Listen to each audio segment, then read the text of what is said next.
Hey coin collectors, and welcome to another joint between Big D Coin Channel and DC Coin World, and it is the Vermont State Quarter. There it is right there, Vermont 1791, which is the date that they entered the Union. 2001 at the bottom, which was the date the coin was made. Freedom and Unity over here under the right branch here. E pluribus unum under the 2001, and there is a man with a scarf in the middle, and he is collecting sap from maple trees, and these are called sap buckets here. And then in the background is Camels Hump Mountain in Vermont. Freedom and Unity, of course, is the motto of Vermont, and right over here, kind of a stylized TJF, and that's for T. James Farrell, who engraved the back of a number of these coins, including the Kentucky coin, which was the 15th. Vermont was the 14th to come out, and actually they came out in the order in which the states entered the Union. This is the Denver version, and you can see it has a D here. This is the front, United States of America, George Washington facing to the left. $quarter underneath George Washington, and there's the D a little bit better. In God we trust behind him. We tip this up and we can see that it is the copper nickel plated copper version.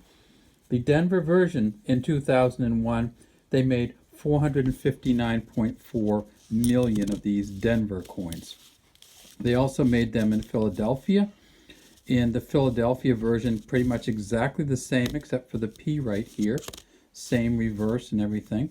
And this is one of the reverses on the state quarters that actually really stays together very well as it gets worn.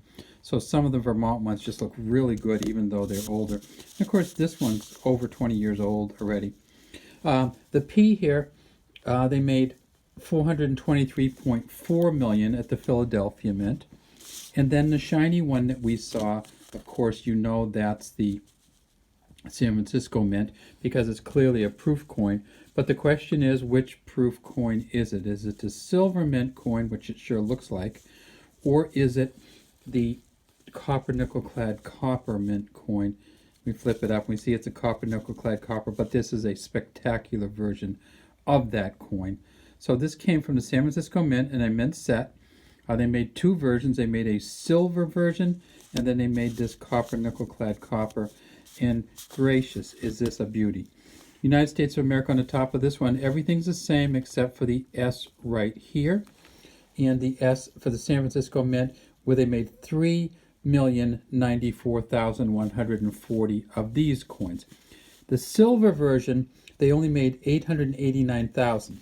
So in terms of value, the silver version in a proof 65 is worth about $10. The copper nickel clad copper version here is worth $4 to $5.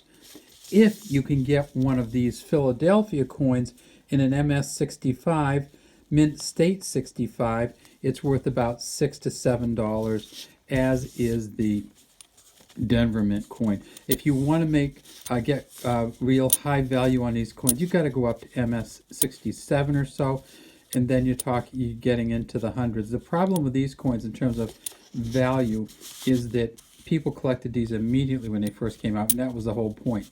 There's all kinds of these that have never been circulated, even though they're in general circulation. So when you look at these, if you can find one of these that looks similar to this without the Washington, see how they, on the mint coins, they do the figurehead with a different kind of polish, almost like a sandpaperish polish, to get that. Some people call it a matte finish. I'm not sure if this is really technically a matte finish, but it has that look to it.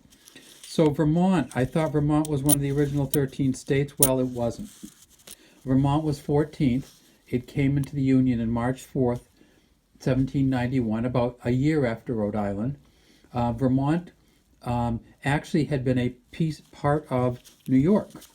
And it broke off from Quebec, broke off from New Hampshire, and it broke off in the end from New York. And in 17 January 1791, they had a convention, a constitutional convention in Vermont, in which they ratified the United States Constitution, and said that as soon as Vermont is brought into the Union, Vermont will be a state. And then on March 4th, they actually came into the Union, March 4th, 1791. So it's funny because they ratified the Constitution in January 1791. And February 18th, Congress decided to admit them. And 2 weeks later, March 4th, 1791, Vermont became a state of the Union, the 14th state. So just after Rhode Island, just before Kentucky, and it may very well have been that Vermont came in because of Kentucky, because they were very worried about slavery. And Kentucky, Tennessee, Louisiana were all in line and all allowed slavery, and Ohio too. Were all in line, and so Vermont came in as kind of a counterweight to some of the slave states that they were about to admit to the Union. Because even from the beginning, Americans were very concerned about whether slavery should be allowed and whether slavery could allow the Union to continue. All right, so what do we have? Well, we have the S, we have the P, and we have the D. And there is also a silver mint set version of this S, which is the most expensive of all the Vermont state quarters. All right, have a great day from DC Coin World and from Big D Coins.